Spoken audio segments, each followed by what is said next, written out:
Once upon a time, in the verdant kingdom of Zambezia, there lived a beautiful princess named Iona. Her beauty was renowned throughout the land, with eyes as deep as the night sky and a smile that could melt the coldest of hearts. She was the cherished daughter of King Mabutho, a wise and benevolent ruler who was adored by his subjects. In a modest village on the outskirts of Zambezia, lived a young man named Kofi. Kofi was strong and brave, known for his unmatched prowess in hunting and his generous heart. Despite his virtues, he was an outcast, shunned by the villagers due to a mysterious past that no one fully understood. Kofi lived a solitary life, but his spirit was unbroken, and he found solace in the beauty of the land and the creatures he befriended.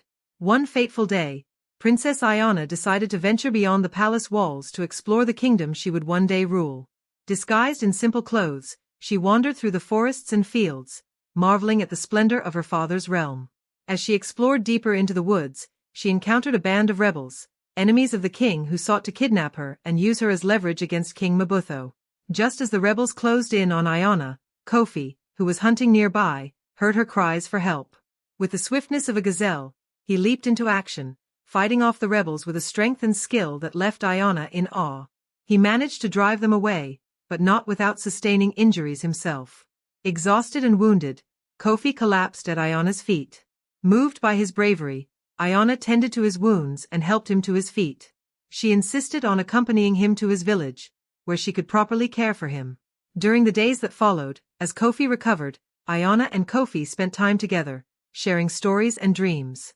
They discovered a deep connection, one that transcended their different worlds. As Iona prepared to return to the palace, she realized she had fallen in love with Kofi. Her heart ached at the thought of leaving him behind. Kofi, too, had fallen for the princess, but he knew their love was forbidden. He was an outcast, unworthy of a princess's hand, and their union would never be accepted by the king or his subjects. When Iona returned to the palace, she confided in her father, King Mabutho. She spoke of Kofi's bravery and the depth of their love. The king, though wanting his daughter to be happy, was torn. He could not deny the love in Iona's eyes, but he also knew the laws and customs of Zambezia. An outcast could never be accepted as a suitor for the princess. King Mabutho decided to meet Kofi in person. Disguised, he traveled to Kofi's village, where he observed the young man from a distance. He saw the respect Kofi commanded among the animals and the kindness he showed to those in need. The king was impressed but remained troubled by the potential backlash from his subjects.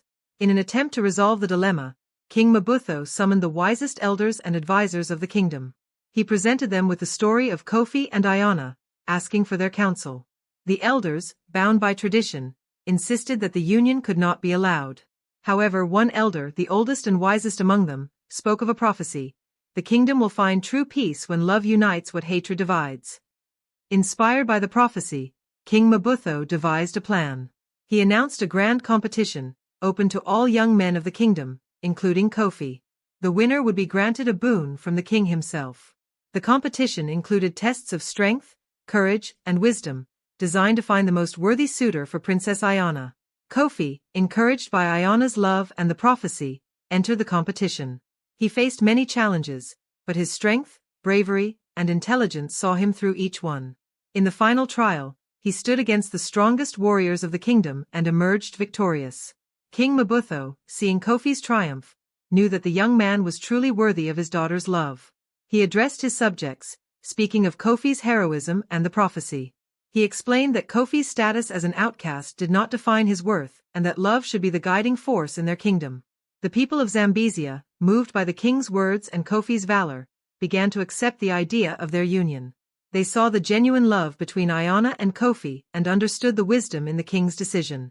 Slowly, the prejudices and fears that had divided them began to dissolve. In a grand celebration, Princess Iona and Kofi were married, their union symbolizing a new era of unity and acceptance in Zambezia. King Mabutho's kingdom flourished, strengthened by the love that had once been forbidden but now brought hope and harmony to all.